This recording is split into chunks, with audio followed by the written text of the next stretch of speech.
Hello, welcome to my YouTube channel. ഇന്ന് നമ്മൾ ഉണ്ടാക്കാൻ പോകുന്നത് നല്ല നാടൻ സാമ്പാറാണ്.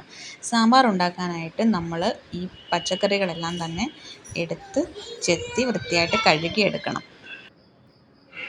ഇപ്പോൾ വഴുതനങ്ങ, തക്കാളി, മത്തങ്ങ, കുമ്പളങ്ങ, വെണ്ടയ്ക്ക, ക്യാരറ്റ്, ഉരുളൻകിഴങ്ങ്, ഉള്ളി, പച്ചമുളക്, ബീൻസ് എന്നിങ്ങനെ പച്ചക്കറികളെല്ലാം ഞാൻ എടുത്ത് വെച്ചിട്ടുണ്ട്. ഇതെല്ലാം തന്നെ നല്ല വൃത്തിയായിട്ട് നമ്മൾ കഴുകി എടുക്കേണ്ടതുണ്ട്. ഇപ്പം ഇത് ചില പച്ചക്കറികളൊക്കെ എന്ന് വെച്ചാൽ നമ്മൾ അരിഞ്ഞിട്ട് കഴുകാറില്ല. അതിൽ വെണ്ടയ്ക്കയും തക്കാളിയൊക്കെ ആ കൂട്ടത്തിൽ പെടുന്നതാണ്. അതൊക്കെ നമ്മൾ കഴുകിയെടുത്തിട്ട് അരിയും. ബാക്കിയുള്ള ഈ പച്ചക്കറികളൊക്കെ നമ്മൾ അരിഞ്ഞിട്ടും കൂടെ ഒന്ന് കഴുകിയെടുക്കണം. ഉരുളൻകിഴങ്ങും ഈ വെള്ളരിക്കയൊക്കെ ഒന്ന്. ഇപ്പോൾ ഇതെല്ലാം നല്ലപോലെ മുറിച്ചെടുത്തിട്ടുണ്ട്, കഷ്ണമായിട്ട് എടുത്തിട്ടുണ്ട്. തക്കാളിയൊക്കെ ഞാൻ ഫുള്ളായിട്ട് ഇട്ടേക്കുന്നതിൻ്റെ ഉദ്ദേശം കഴുകിയെടുത്തതാണ്. ഇനി നമ്മളത് അരിഞ്ഞു കഴിഞ്ഞ് നമ്മളത് കഴുകാറില്ല, അതുകൊണ്ടാണ് അതങ്ങനെ വെച്ചിരിക്കുന്നത്.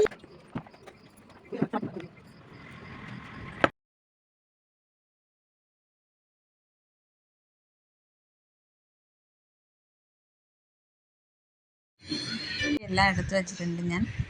ഇതൊക്കെ ഇവിടെ വാങ്ങിച്ച കൂട്ടത്തിൽ ഉണ്ടായിരുന്നതാണ്. പച്ചക്കറിയൊക്കെ മേടിക്കുമ്പോൾ കുറച്ചവർ മുറിച്ചൊക്കെ ഇട്ടേക്കണം അതിനകത്ത്. അപ്പം ഞാനതെല്ലാം വൃത്തിയാക്കി എടുക്കുകയാണ്. ഈ പച്ചക്കറികളുടെ തൊലിയും വേസ്റ്റും ഒന്നും തന്നെ നമുക്ക് കളയേണ്ട കാര്യമില്ല. നമ്മളിപ്പോൾ ഇവിടെ ചെറിയ രീതിയിൽ കുറച്ച് പച്ചക്കറികളൊക്കെ നടുന്നുണ്ട്. അപ്പോൾ അതിന് വളമായിട്ട്, ജൈവവളമായിട്ട് നമുക്ക് ഇതൊക്കെ യൂസ് ചെയ്യാവുന്നതാണ്. അതുകൊണ്ടാണ് ഈ ചെത്തിയെടുക്കുന്ന പച്ചക്കറിയുടെ വേസ്റ്റുകളൊക്കെ നമുക്ക് പിന്നെ യൂസ് ചെയ്യാൻ വേണ്ടിയിട്ടാണ്. അപ്പം ഞാനിതെല്ലാം ഈ മുറത്തിൽ തന്നെ ഇങ്ങനെ ചെത്തിയിട്ടേക്കാണ് പിന്നെ ഞാനത് യൂസ് ചെയ്യും. നിങ്ങൾക്കും ചെറിയ രീതിയിൽ നമുക്ക് വീട്ടിലേക്ക് ആവശ്യമുള്ള പച്ചക്കറികളൊക്കെ കൃഷി ചെയ്യാവുന്നതേ ഉള്ളൂ. നിങ്ങൾക്ക് കുറച്ച് സ്ഥലം ഉണ്ടെങ്കിൽ അതിനകത്ത് ചെയ്യാം. ഞാൻ ഈ വേസ്റ്റുകളൊക്കെ എടുത്തിട്ട് ഇതുണ്ട്. പച്ചക്കറിയൊക്കെ അരിഞ്ഞ് ഇനി വൃത്തിയായിട്ട് കഴുകിയെടുക്കുകയാണ്. നല്ല വൃത്തിയായിട്ട് കഴുകിയെടുക്കണം. വെണ്ടയ്ക്കൊക്കെ കണ്ടില്ലേ, ഞാൻ ഫുള്ളായിട്ടാണ് ഇട്ട് കഴുകുന്നത്. കാര്യം നമ്മളത് അരിഞ്ഞ് കഴിഞ്ഞിട്ട് പിന്നെ വെള്ളത്തിലിട്ട് കഴുകാറില്ല, അതുകൊണ്ടാണ്. തക്കാളി അതേപടി, പച്ചമുളക്. അപ്പം ബാക്കിയുള്ള പച്ചക്കറി എല്ലാം കണ്ടു അരിഞ്ഞിട്ടേക്കാണ്. അതെല്ലാം 2-3 പ്രാവശ്യം കഴുകി നല്ല വൃത്തിയായിട്ട് എടുത്ത് വെണ്ടയ്ക്കയും തക്കാളിയും പച്ചമുളകൊക്കെ പിന്നീട് കഴുകും. തമിഴ്നാട്ടിലാണെങ്കിൽ ഒരു മുരിങ്ങയ്ക്ക് ഒരു ഇതെല്ലാം ഇപ്പം വൃത്തിയായിട്ട് വേറെ പാത്രത്തിലേക്ക് മാറ്റുകയാണ്. ചിലർ വെക്കുന്നതിന് മുമ്പേ കായപ്പൊടി എല്ലാം കൂടെ വെക്കും. ചിലർ വെന്ത് കഴിഞ്ഞിട്ട് കായപ്പൊടി ചേർക്കും. വെണ്ടയ്ക്കയും തക്കാളിയും എന്താ പറയുക, അതൊക്കെ നമ്മളാണെങ്കിൽ സെപ്പറേറ്റ് ആയിട്ട് വഴറ്റിയാണ് ഇടുന്നത്. അല്ലെങ്കിൽ ഇതിൻ്റെ കൂടെ മിക്സ് ചെയ്തിടുന്നവരുണ്ട്. പക്ഷെ ഞങ്ങളിപ്പം അത് സെപ്പറേറ്റ് ആയിട്ട് വഴറ്റിയാണ് ഇടുന്നത്. അത് മാത്രം മാറ്റി വെച്ചിട്ട് ബാക്കിയുള്ള പച്ചക്കറിയൊക്കെ നമ്മളിപ്പോൾ കുക്കറിൽ വേവിച്ചെടുക്കുന്നതാണ്.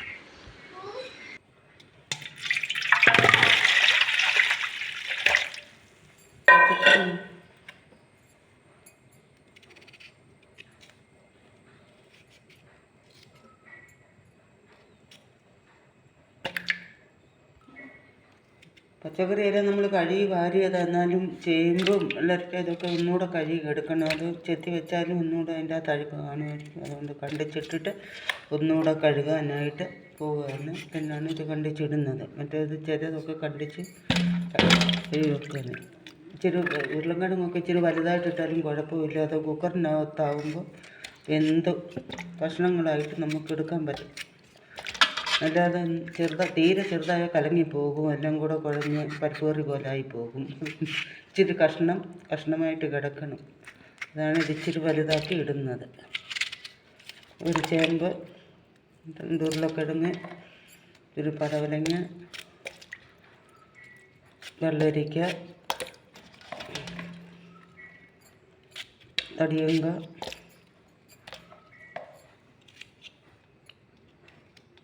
ക്യാരറ്റ്, അതും ചെറുതായിട്ട് കണ്ടിച്ചിടുന്നത്. ഇച്ചിരി വേഗം ഇച്ചിരി താമസമാണ് അത്.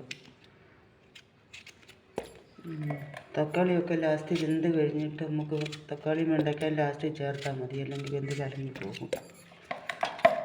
കടുക് വറുക്കാൻ നേരം വഴറ്റി ചേർത്താലും മതി. രണ്ട് അമരപ്പയർ ഇച്ചിരി വേവുള്ളതാണ്, അതുകൊണ്ട് അത് ഇച്ചിരി മുന്നേ എടുത്തിട്ടുണ്ട്. പരിപ്പ്, ഉള്ളി ഇതെല്ലാം നമുക്ക് ചെറിയ പരിപ്പായതുകൊണ്ട് പെട്ടെന്ന് വേകും ഇപ്പോഴത്തെ പരിപ്പ്. അതുകൊണ്ട് സാമ്പാറിൻ്റെ കൂടെ തന്നെ ഇട്ടാൽ മതി. കഷ്ണങ്ങളുടെ കൂടെ തന്നെ ഇട്ട് വേവിച്ചെടുക്കാം. അല്ലാത്ത പരിപ്പാണെങ്കിൽ പരിപ്പ് പുളി നേരത്തെ വെച്ച് വേവിച്ചിട്ടാണ് പണ്ടൊക്കെ അങ്ങനെയായിരുന്നു ചെയ്യുന്നത്. ഇപ്പം പരിപ്പൊക്കെ തിളയ്ക്കുന്നതിന് മുമ്പേ വേവും, അതുകൊണ്ട് ഒന്നിച്ചിട്ട് തന്നെ വെക്കാം.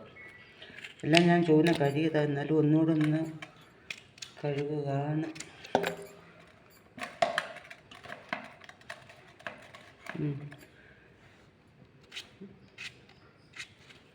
അതുപോലെ ചെറുതായിട്ട് അരിഞ്ഞിടണം. ഒത്തിരി വലുതായാലും കൊള്ളത്തില്ല, ഒത്തിരി ചെറുതായാലും കൊള്ളത്തില്ല. സാമ്പാറിന് മീഡിയം മട്ടൻ തന്നെ കണ്ടിച്ച് കഷ്ണം ഇങ്ങനെ തന്നെ കണ്ടിച്ചിടണം. അത് തന്നെയാണ് നീളത്തിലരിയണം.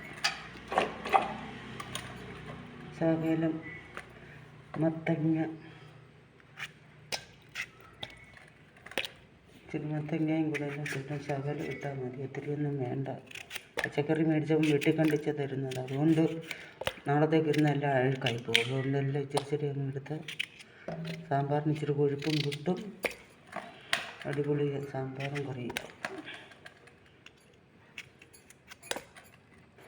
ഇതെല്ലാം ഇങ്ങനെ കയറി ചെറുതാക്കി ഇടണം. ഇതൊക്കെ വെന്ത് കഴിഞ്ഞാൽ ഉച്ചയ്ക്ക് തിന്നാത്തവർക്ക് നല്ല വൃത്തിക്ക് വെന്ത് കിട്ടും. അതൊക്കെ സാമ്പാറിനകത്തൊന്നും ചില പിള്ളേർക്ക് കഷ്ണങ്ങളൊന്നും വേണ്ട. ഇതാകുമ്പോൾ വെന്തങ്ങ് അതിൻ്റെ അകത്തങ്ങ് ആയിക്കോളും. എന്നാണ് സാമ്പാർ ഉപ്പുണ്ടാക്കി വെക്കുന്നത്.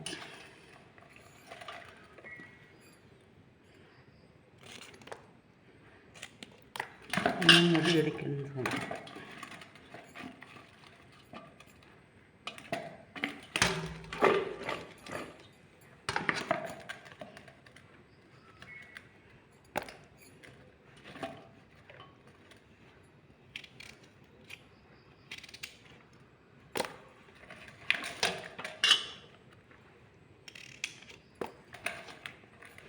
ഇത് വേകാൻ ഇച്ചിരി താമസം, അതുകൊണ്ട് ഇച്ചിരി ചെറുതാക്കി കീറിയിട്ടാൽ പെട്ടെന്നാകും അങ്ങോട്ട്.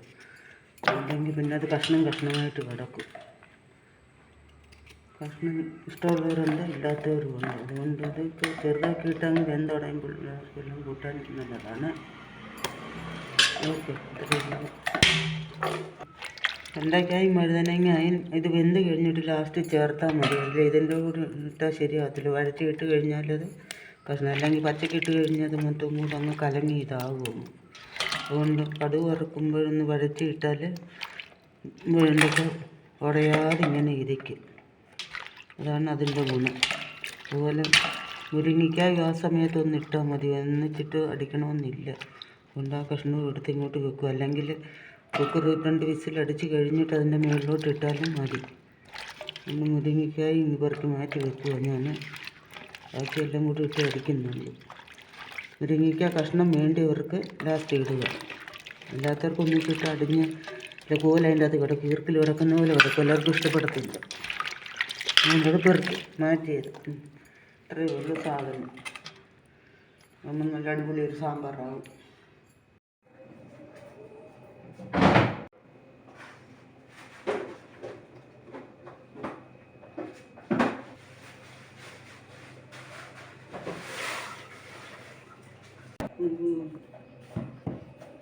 ആദ്യം വെച്ചൊരു ഉപ്പ് പൊടി,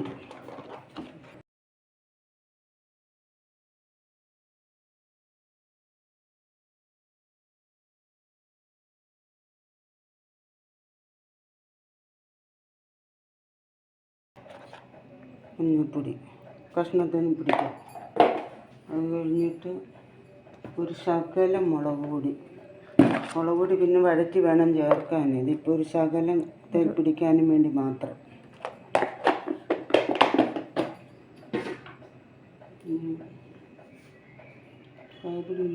ശകലം ചേർക്കുക. കഷ്ണമാണെങ്കിൽ നേരത്തെ തന്നെ ഇടണം. ഇതിപ്പോൾ പൊടി ആയതുകൊണ്ട് നമുക്ക് ഇച്ചിരിട്ടിട്ട് പിന്നെ വഴറ്റുമ്പോൾ ശകലം ചേർത്താൽ മതി. കഷ്ണമാണ് നേരത്തെ ഇട്ടാലേ ഇത് പിടിക്കത്തുള്ളൂ കഷ്ണത്തേൽ. അതുകൊണ്ട് ഇച്ചിരി കായപ്പൊടി ഇട്ടു. മെയിനായിട്ടുള്ള സാധനമാണ് പരിപ്പ്. അതിനകത്ത് ഇടുന്ന അത് പോയിട്ട് ആവശ്യത്തിനുള്ള വെള്ളവും കൂടെ അതിൻ്റെ അകത്ത് ഒഴിച്ച് വെക്കും.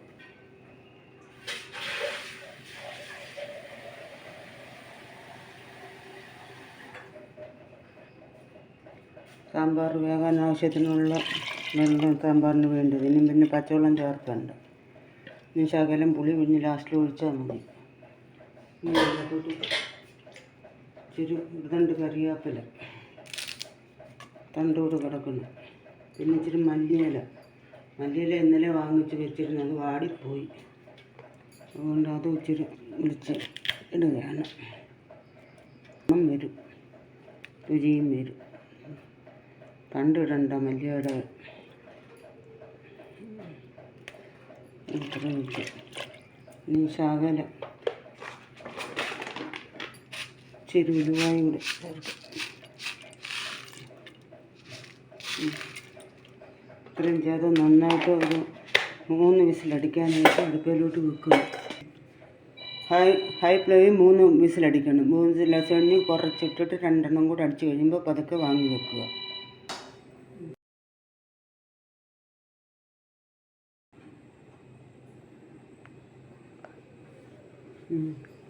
എന്നിട്ട് അടച്ച് വെച്ച് ഇത് വേവിച്ച് വിസിലടിച്ച് കഴിഞ്ഞിട്ട് നിർത്തിയിട്ട് മുരിങ്ങയ്ക്കായും തക്കാളി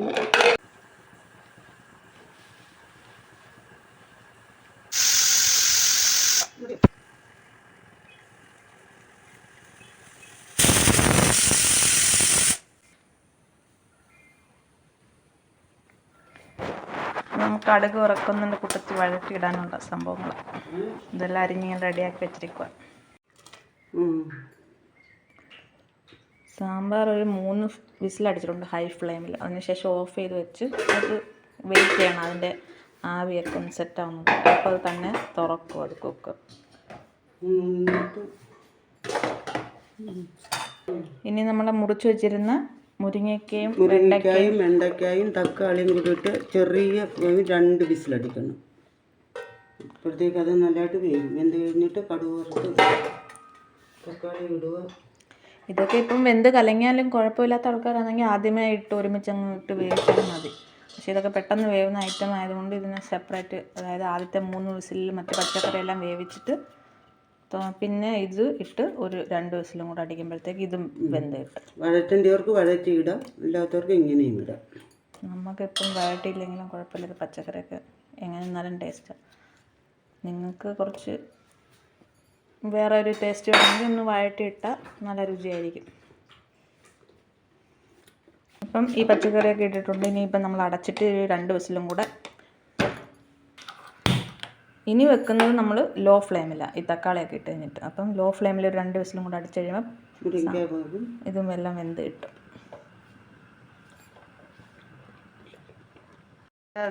ഈ തക്കാളിയൊക്കെ ഇട്ട് തിളച്ച് വേവുന്ന സമയം കൊണ്ട് നമുക്ക് കുറച്ച് ചെറിയ ഉള്ളിയും വറ്റൽമുളകും കറിവേപ്പിലയും മല്ലിയില ഉണ്ടെങ്കിൽ അതും എടുത്ത് സെറ്റാക്കി വെക്കാം. കടുക് വറുത്തിടാനുള്ളതാണ്, അപ്പം അതൊക്കെ സെറ്റാക്കി. ഇതിപ്പോൾ ഇന്നലത്തെ മല്ലിയില ആയതുകൊണ്ട് കുറച്ച് വാടിയിട്ടുണ്ട്, എന്നാലും സാരമില്ല, ടേസ്റ്റ് ആയിരിക്കും. പക്ഷേ ഇതെല്ലാം കാണുമ്പോൾ ഒരു വാടിയ പോലെ ഉണ്ട്. അപ്പോൾ ഇതും കൂടെ സൈഡിലൊന്ന് സെറ്റാക്കി വെക്കാം. തക്കാളിയൊക്കെ ഇട്ടിട്ട് വീട്ടിൽ നമുക്ക് കുറച്ച് നേരം ഒന്ന് തീ ഒന്ന് ചൂടാക്കി കുക്കർ വീണ്ടും നമ്മൾ കുറച്ച് ആവിയൊക്കെ പോയതിന് ശേഷമാണല്ലോ തുറന്ന് നോക്കിയത്. കാരണം ഇതൊന്ന് ഒരുവിധം വേവത്തൊക്കെ ചൂടാക്കി വെച്ചിട്ട് വേണം ലോ ഫ്ലെയിമിലിട്ട് 2 വിസിലടിക്കുക, അല്ലെങ്കിൽ പിന്നെ കുറേ സമയം എടുക്കും. അല്ലെങ്കിൽ ഇത് അതിനായിട്ടൊന്ന് ഹൈ ഫ്ലെയിമിൽ വെച്ചിട്ട് കുറച്ച് നേരം കഴിയുമ്പോൾ ആവുമ്പോഴത്തേക്ക് നമുക്ക് കുറച്ച് വയ്ക്കാം. അപ്പോഴത്തേക്ക് പിന്നെ ലോ ഫ്ലെയിമിലുള്ള 2 വിസിലും വരും. ഒരു മീഡിയം സൈസ് വെച്ചാലും മതി, സമയത്തിനനുസരിച്ച് ചെയ്യുക. ഈ സമയത്ത് ഇപ്പോൾ അരി വെന്തുകൊണ്ടിരിക്കുകയായിരുന്നു, ഞങ്ങൾ സൈഡിൽ ചോറ് വെച്ചുകൊണ്ടിരിക്കുകയായിരുന്നു. അപ്പം അതൊക്കെ ഒന്ന് തിളച്ചു. ഇനിയിപ്പം തീ ഒന്ന് കൂട്ടി കൊടുക്കുകയാണ്.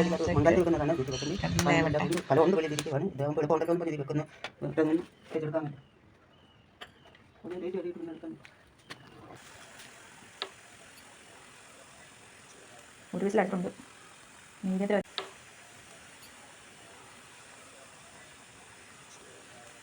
ഒരു വിസിലടിച്ചിട്ടുണ്ട്. മീഡിയത്തിൽ വെച്ചിരിക്കുകയാണ്, ക്ഷമ നശിച്ചുകൊണ്ടിരിക്കുക. അത് കാരണം ഒന്ന് കൂട്ടി വെച്ച ഒരു വിസിലും കൂടെ അടിച്ച് നോക്കാം. ഓക്കെ, 2 വിസിലടിച്ചിട്ടുണ്ടെങ്കിൽ നമുക്കിന്ന് നിർത്താം.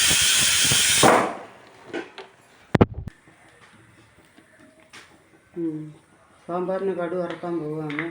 വെളിച്ചെണ്ണയ്ക്കകത്ത് കടുക് വറുക്കണം, അതാണ് ടേസ്റ്റ്. വെളിച്ചെണ്ണ ഇച്ചിരി ഒഴിക്കുക.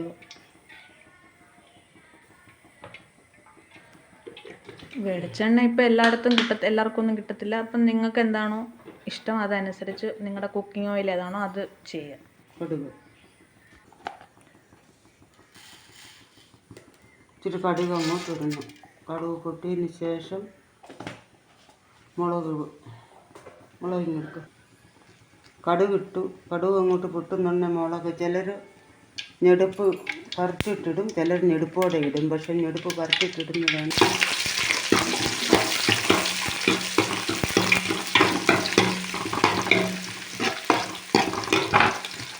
ഉള്ളി അരിഞ്ഞ് വെള്ളമയം ഇല്ലാതെ ഇടാവൂ, അല്ലെങ്കിൽ വെള്ളം പൊട്ടിത്തെറിച്ചും മുഖത്തേക്ക് വീഴും. അതുകൊണ്ട് ഉള്ളി നേരത്തെ കഴുകി വെച്ചിട്ട് അരിഞ്ഞ് വെക്കണം, അല്ലെങ്കിൽ വെള്ളം തെറിക്കും. ആദ്യം കടുകിട്ട് പൊട്ടി ഇടുമ്പോഴത്തേക്കും വറ്റൽമുളകിൻ്റെ നെടുപ്പ് കട്ട് ചെയ്തിട്ട് അതങ്ങോട്ട് മൂപ്പിക്കണം. അത് കഴിഞ്ഞിട്ട് ഉള്ളി അങ്ങോട്ട് മൂത്ത് വിടുമ്പോൾ കരിയാപ്പലയും മല്ലിയിലയും കൂടി ഇടണം. ഉള്ളി ഒന്ന് ചുമക്കണം, എന്നാലേ പിന്നീട് ഒന്നും വരും.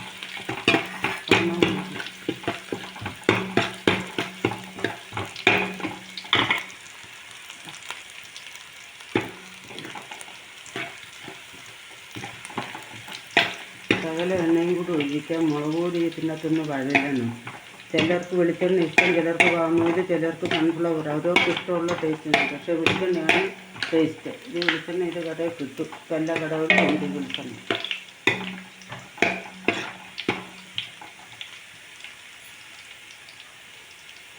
കൊളസ്ട്രോളൊക്കെ കൂടുതലുള്ളവരും ഹാർട്ടിന് അസുഖമുള്ളവരൊക്കെ ഇത്ര എണ്ണ ഉപയോഗിക്കണമെന്നില്ല. കുറച്ച് എണ്ണയിൽ പരിപാടി ചെയ്താൽ മതി, കുഴപ്പമൊന്നുമില്ല. പിന്നെ ടേസ്റ്റിന് ചെയ്യുന്നുള്ളൂ. ഇതിപ്പോൾ ഞങ്ങൾ വീഡിയോയ്ക്ക് ഒരു ഭംഗി വരാനും ഞങ്ങൾക്ക് ഇത്തിരി ടേസ്റ്റായിട്ട് കിട്ടാൻ വേണ്ടി ഞങ്ങളിത് ചെയ്യണം. എല്ലാവർക്കും എണ്ണ ഒരുപാട് വേണമെന്നൊന്നുമില്ല.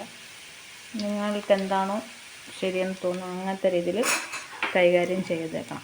ഉള്ളി ചുമന്ന് വന്നിട്ടുണ്ട്. ഇതിൽ കരിയാപ്പില മല്ലിയിലയും കിട്ടും. എല്ലാം സാമ്പാറിനകത്ത് ഇട്ടതാണ്.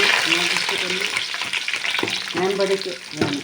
ഇപ്പം തീ കുറച്ച് വെച്ചിരിക്കുകയാണ്. കരി അല്ലെങ്കിൽ കരിഞ്ഞു പോകും. തീ കുറച്ച് വെച്ചു. ഇനി അതിൻ്റെ അകത്തോട്ട് ആദ്യമേ മല്ലിപ്പൊടിയാണ് ഇടുന്നത്. മല്ലിപ്പൊടിയാണ് സാമ്പാറിന് ഇച്ചിരി കൂടുതൽ വേണ്ടിയത്. മുളക് പൊടി ശകലം മതി. പച്ചമുളക് ഇട്ടതുള്ളത് കൊണ്ട് 4.5 ടീസ്പൂണാണ് ഇട്ടേക്കുന്നത്. അപ്പോൾ വലിയ ടേബിൾ സ്പൂൺ വരുമ്പോൾ ഒരു 2 ഒരു സ്പൂൺ മുളക് പൊടി ഇത്രയും മതി. എരി കാണും. എണ്ണം അവരവരുടെ ഇഷ്ടം അനുസരിച്ച് ഇടാം. ഞങ്ങളിപ്പം കുറച്ച് ഇട്ടു. ഒരു 1.5 ടേബിൾ സ്പൂൺ എന്ന് പറയും. ടീസ്പൂൺ ആകുമ്പോൾ ഒരു 2-2.5 ഒക്കെ ഇട്ടിട്ടുണ്ട്. മല്ലിയില കുറച്ച്, മല്ലിപ്പൊടി ആണെങ്കിൽ കുറച്ചുകൂടി ഇട്ടിട്ടുണ്ട്. മഞ്ഞപ്പൊടി ലേശം. കാര്യം നമ്മൾ പച്ചക്കറിക്കകത്ത് ഓൾറെഡി ഇട്ടിട്ടുണ്ട്. എന്നാലും ഈ അരപ്പിന് ഒരു ഇത് വരാൻ വേണ്ടിയിട്ടാണ് ചെയ്യുന്നത്. ഞാൻ മുളകാണ് കഴുകി 5-6 ദിവസത്തെ ഉണക്കി പൊടിപ്പിച്ചതാണ്. അതുകൊണ്ടാണ് ഇങ്ങനെ വഴറ്റുന്നത്. അല്ലാതെ വറുത്ത് പൊടിച്ച പൊടിയാണെങ്കിൽ അതങ്ങ് ഇട്ടാൽ മതി സാമ്പാറിനകത്ത്, പച്ച വയ്ക്കത്തില്ല. ഇത് പക്ഷേ പച്ച, അതുകൊണ്ട് വഴറ്റി. ഇതിൻ്റെ അകത്തോട്ട് ഇച്ചിരി കായപ്പൊടിയും കൂടെ ആഡ് ചെയ്യും. സാമ്പാറിനകത്ത് കഷ്ണത്തിൽ ഇട്ടിട്ടുണ്ട്. ഇനി ശകല ഉലുവപ്പൊടി പൊടിച്ചത് ഇച്ചിരി ഞാൻ ഉലുവ ഇട്ടിട്ടുണ്ട്. അതാണ് ടേസ്റ്റ്. ഉലുവപ്പൊടി ഇച്ചിരിയേ ഉള്ളൂ, അതുകൊണ്ട് ഇടും. 1 സ്പൂൺ ഇടാം ഉലുവപ്പൊടി. ഇത് മതി ഇട്ട്. അത് അരപ്പിന് പിടിക്കാൻ വേണ്ടി. ഇപ്പോൾ ഇത്രയും മസാലപ്പൊടി ഇങ്ങനെ സെപ്പറേറ്റ് ആയിട്ടല്ലാതെ ഇപ്പോൾ മാർക്കറ്റിലൊക്കെ സാമ്പാർ മസാല കിട്ടുന്നു. സാമ്പാർ പൊടിയുണ്ട്, നമ്മളത് മേടിക്കത്തില്ല. നമ്മൾ തന്നെ വറുത്ത് പൊടിച്ച് എടുക്കത്തതേ ഉള്ളൂ. ഇനി ഇതിനകത്തോട്ട് സാമ്പാർ കുക്കർ നിർത്തിയിട്ട് എടുത്ത് ഇടാം. ഇപ്പം നമ്മളിത് ഗ്യാസ് ഓഫ് ചെയ്തേക്കുവാണ്, അല്ലെങ്കിൽ ഇത് കരിഞ്ഞു പോകത്തില്ല. അത് കാരണം ഇതൊക്കെ നിർത്തിയിട്ടിരിക്കും.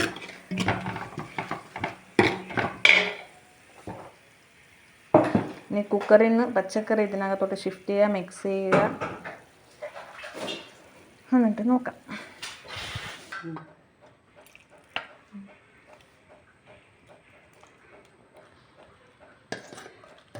ചെറിയ 3 ഇതിലടിച്ചപ്പോഴത്തേക്ക് തന്നെ മുരിങ്ങയ്ക്ക വെന്തു. ഇനി ഇതിട്ട് ഇളക്കുന്നുണ്ട്, ഉടഞ്ഞു പോകാതിരിക്കാൻ വേണ്ടിയിട്ട്. കഷ്ണമായിട്ട് വേണ്ടവർക്ക് കഷ്ണം ഇങ്ങെടുത്ത് മാറ്റിയിട്ട് അരപ്പ് ഇതിനകത്തോട്ട് ഇതെല്ലാം കൂടെ കുടഞ്ഞിട്ട് ചേർത്തതിന് ശേഷം മുരിങ്ങയ്ക്ക മുകളിലോട്ട് വെച്ചാൽ മതി. അപ്പോൾ കഷ്ണം പൊടിയാതെ കിട്ടും. വെണ്ടയ്ക്ക വേണേലും അങ്ങനെ പെറുക്കി മാറ്റാം, മുരിങ്ങയ്ക്ക വേണേലും അങ്ങനെ പെറുക്കി മാറ്റാം. ഇത് രണ്ടും ഉടയാതെ ഇങ്ങനെ ഇരിക്കും. അതാണ് ടേസ്റ്റ്. ഓരോരുത്തർക്ക് മുരിങ്ങയ്ക്ക ഈമ്പണം, ഓരോരുത്തർക്കും അങ്ങനെ വേണ്ട. ഇഷ്ടമുള്ളവരാണെങ്കിൽ ഒന്ന് ചടിച്ചെടുത്താലും കുഴപ്പമൊന്നുമില്ല. ഞാനിപ്പോൾ ഇതെല്ലാം പെറുക്കി മാറ്റിയിട്ട് മറ്റുള്ളതും കൂടെ ഉടച്ചാൽ എളുപ്പം കിട്ടും. വെണ്ടയ്ക്കായും ഇതായി മാറ്റി മുരിങ്ങയ്ക്കായും മാറ്റിയിട്ടുണ്ട്. നിങ്ങൾക്ക് ഇഷ്ടം പോലെ ചെയ്യാം. ഇത് സമയം അനുസരിച്ച് ചെയ്യാം. ഓരോരുത്തർക്ക് പെട്ടെന്നെല്ലാം ഷടേ പടേന്ന് ചെയ്തിട്ട് പോകുന്നവരാണെങ്കിൽ ഇതൊന്നും നോക്കേണ്ട കാര്യമില്ല. ഇതിപ്പോൾ ഞങ്ങൾ സമയമുണ്ട്, നമുക്ക് ഇങ്ങനെ ചെയ്യാൻ സൗകര്യമുണ്ട്, സമയമുണ്ട്. ഇതെല്ലാം ഇച്ചിരി ഒന്ന് ഉടയ്ക്കാം. അപ്പോൾ കഷ്ണമെല്ലാം ഇതാ പിടിച്ച് ഇതാവും. മറ്റേതെല്ലാം മാറ്റിയത് കൊണ്ട് ഉടഞ്ഞ് വീഴത്തില്ലല്ലോ.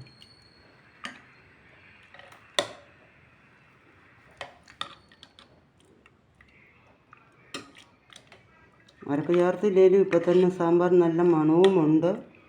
ഇപ്പം തന്നെ കൂട്ടാൻ പറ്റുന്ന രീതിയില്ലെന്ന് വെച്ചാൽ എല്ലാം ഇച്ചിരി ചേർത്തിട്ടുണ്ടായിരുന്നുണ്ട്. അതുകൊണ്ട് പിന്നെ കൊച്ചു പിള്ളേർക്കൊക്കെ കൊടുക്കണമെങ്കിൽ ഈ പരുവത്തിനെടുത്ത് അവർക്ക് കൊടുക്കുക. ആകുമ്പോൾ അവർക്ക് വലിയ എരിയില്ല.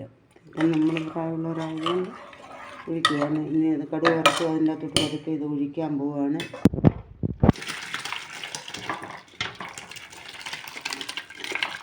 കൊച്ചു തവിക്കകത്തൊക്കെ കോരിയ താമസമാണ്. ഇതാകുമ്പോൾ ഇങ്ങനെ കമത്തിയാൽ മതി. നിങ്ങളെ കൊണ്ട് പറ്റുമെങ്കിൽ ഇങ്ങനെ കമത്തിയാൽ മതി. അല്ലെങ്കിൽ പിന്നെ ഇത് ഗ്യാസ് വീണ് പൊള്ളി വേറെ പ്രശ്നമൊന്നും കഴിക്കും. കോരി ഒഴിച്ചാലും ഒരു ഇച്ചിരി സമയം എടുക്കുന്നില്ലേ ഉള്ളൂ, പക്ഷേ സേഫായിട്ട് ഉണ്ട്. വീണ്ടും തീ കത്തിച്ച് ഇതിനെ ഒന്ന് ഇത് കിടന്നൊന്ന് വേവട്ടെ. ഇനിയിപ്പം പെട്ടെന്ന് അങ്ങ് തിളച്ചോളും. അരപ്പല്ല ഇതെല്ലാം ഒന്ന് പിടിക്കാൻ വേണ്ടിയിട്ടാണ് ഇതിങ്ങനെ ചെയ്യുന്നത്. അരപ്പ് പിടിച്ചില്ല, ഇനി പുളിവെള്ളം ചേർത്തില്ല. ഇങ്ങനെ തിളച്ച് വരുമ്പോഴത്തേക്കും നമ്മൾ നേരത്തെ വെള്ളത്തിൽ ഉപ്പും പുളിയും കൂടെ മിക്സ് ചെയ്ത് ഇങ്ങനെ കുതിരാൻ വെച്ചിട്ടുണ്ടായിരുന്നു. ഇനിയിപ്പം അതൊന്ന് പിഴിഞ്ഞൊഴിക്കണം. ഇട്ടല്ലോ അതിനകത്തോട്ട് ഇനി ഇപ്പോൾ ഇച്ചിരി പുളിവെള്ളം കൂടി ഇങ്ങനെ അങ്ങോട്ട് പിഴിഞ്ഞൊഴിച്ച് ഇച്ചിരി ഉപ്പും കൂടി ഇട്ട് അതും കൂടെ. തക്കാളിക്ക് പുളിയുണ്ട്, എന്നാലും സാമ്പാറിനൊരു ടേസ്റ്റ് വരണമെങ്കിൽ നമ്മുടെ പുളി ഇച്ചിരി വെള്ളം ചേർത്തെങ്കിലേ ഒക്കത്തുള്ളൂ. അതുകൊണ്ടതും കൂടെ നമുക്ക് ചേർക്കുകയാണ്. പുളിവെള്ളമാണ് ഇത്, പുളിയും ഉപ്പും കൂടാണ്. അതാകുമ്പോൾ നല്ല ടേസ്റ്റാകും. പച്ചവെള്ളം ഒഴിച്ചൊന്നും വേണ്ട. ആവശ്യത്തിനുള്ള വെള്ളം നേരത്തെ വെച്ചതുകൊണ്ട് ഇനി അതിൻ്റെ അകത്ത് വെള്ളമൊന്നും ചേർക്കണ്ട. സാമ്പാർ നല്ല കിടിലമായിട്ടുണ്ട്. എല്ലാം കൂടി ഒന്ന് തിളച്ച് ഉണ്ടാകുമ്പോൾ നല്ല സാമ്പാർ. ഇനി ദോശയുടെ ചുട്ടാൽ റെഡി. ഇഡ്ഡലിയും സാമ്പാറുമാണ് എനിക്കിഷ്ടമുള്ള കോമ്പിനേഷൻ. പക്ഷേ ഇവിടെ കൂടുതലും ദോശയും സാമ്പാറും ചമ്മന്തിയാണ്. ഇഷ്ടമുള്ള രീതിയിൽ നിങ്ങൾക്ക് ഉണ്ടാക്കി ഇഷ്ടമുള്ള ഐറ്റത്തിൻ്റെ കൂടെ കഴിക്കാം. ഇനിയിപ്പോൾ ഇതും കൂടെ ഇതിനകത്തോട്ട് ചേർക്കുകയാണ്. എന്നിട്ട് കൂടുതൽ ഇളക്കല്ലേ, ഇളക്കി കഴിഞ്ഞാൽ മുരിങ്ങയ്ക്കായും വെണ്ടയ്ക്കായും എല്ലാം കൂടെ കുഴഞ്ഞ് അല്ലാതെ ഇരിക്കും. ഇതിപ്പോൾ ഇങ്ങനെ തന്നെ പതുക്കെ നോക്കിയെടുക്കുക. സാമ്പാർ ശരിയായിട്ടുണ്ട്. ഇനി ഞങ്ങൾ ഒരു അരി ഉണ്ടാക്കണം, ഒരാൾക്ക് ദോശ ഉണ്ടാക്കണം. അപ്പോൾ ഒരു അടുപ്പിൽ ഇടിയിൽ തട്ടി ഒരടുപ്പിൽ ദോശത്തട്ട് കുടിച്ച് ചൂടാൻ പോവുകയാണ്. ഇതെല്ലാം ശരിയായി. ഇനി ഇച്ചിരി ഒന്ന് ഒരു 5 മിനിറ്റ് ഒന്ന് അടച്ച് വെച്ച് തീ ഒന്ന് കുറച്ചിട്ട് വെക്കുക. എല്ലാം അതിൽ ഉപ്പ് വരി എല്ലാം പിടിച്ച് സെറ്റാകട്ടെ. കഴുകി ഇങ്ങോട്ട് വെക്കുക. അതിൻ്റെ അകത്തോട്ട് ഒരു കപ്പ് വെള്ളം 1 കപ്പ് ഓരോ ഇതനുസരിച്ച് വെക്കുക. അതിൻ്റെ അകത്തേക്ക് എടുത്ത പാത്രം എടുത്ത് വെക്കുക. അതിന് കഴിഞ്ഞ് ചെറിയ തട്ടിങ്ങനെ വെക്കുക. അത് കഴിഞ്ഞ് വലിയ തട്ടിങ്ങനെ വെക്കുക. എല്ലാം വെച്ച് വെള്ളമില്ലാതെ ഇരിക്കണം. ഇതിങ്ങനെ വെച്ച് കഴിഞ്ഞിട്ട് വെള്ളം പറ്റണം, അടച്ച് വെക്കാം. നല്ല വെള്ളം തിളയ്ക്കുമ്പോൾ ഇത് ഉണങ്ങി കഴിയുമ്പോൾ ശകല എണ്ണമയം തൂത്തിട്ട് വേണം ഇഡലിയുടെ മാവ് കോരി ഒഴിക്കാൻ. തിളച്ച് നിറഞ്ഞ് കഴിയുമ്പോഴത്തേക്കും ഇതേ കുറച്ച് കായം ഞങ്ങൾ മേളെ കൂടി ഇട്ടിട്ടുണ്ട്. കായത്തിൻ്റെ മണം വരുമ്പോൾ ഒരു പ്രത്യേക ടേസ്റ്റാണ്.